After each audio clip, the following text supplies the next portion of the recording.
Mega shoutout everyone, this is Janet Vlogs. I-share ko po sa inyo ngayon ay ang pinakamagagandang sunflower. Enjoy watching guys. Ayun, ang dami po niya guys. And it's so windy.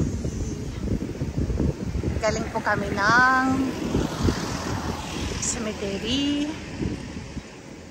at dinalaw ang aming mahal na si Okasan. Kasi ubong po dito sa Japan. Baga anong tawag nito sa atin? Halloween? Summer vacation din sa kanila. At ang daming sunflower dito guys. Yun, isang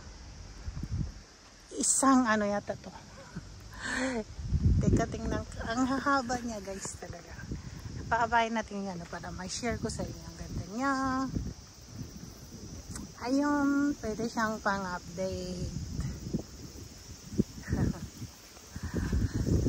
Ganito po dito guys. Ang dami-daming sunflower. Talagang tinanim po nila yan. Doon. Ang galing dito. Hanggang doon. Kaganda.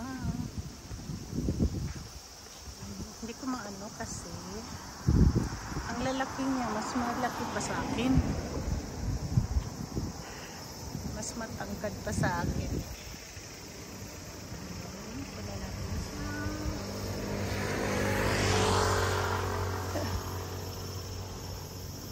Ganda, diba? Enjoy watching at kami ay magsasaw na bating sa harap lang po ito ng sauna bath area, ang aming hideout. Then nag-bloom na naman siya kaya i-share ko to kasi hindi ko to na-share last time. Ganyan po siya kadami. Marami pong nagpi-picture taking din dito guys. Ay, hindi na uso ang picture sa akin ngayon. Video na. At papakita ko sa inyo yung aming hideout. Yung onsen, yung spa doon. Tawid tayo. Kami ay nasa parking ng asawa ko. Antay sa akin. Wait lang kasi hindi ako makatawid. As you can see, pinukunan nila ng picture. Hindi ako makatawid. Ayun. At ito po ang spa na tinatawag na onsen dito sa Japan. Manai no Yo Tennen Onsen. Kami po ay sa sauna bath, magpapawis po.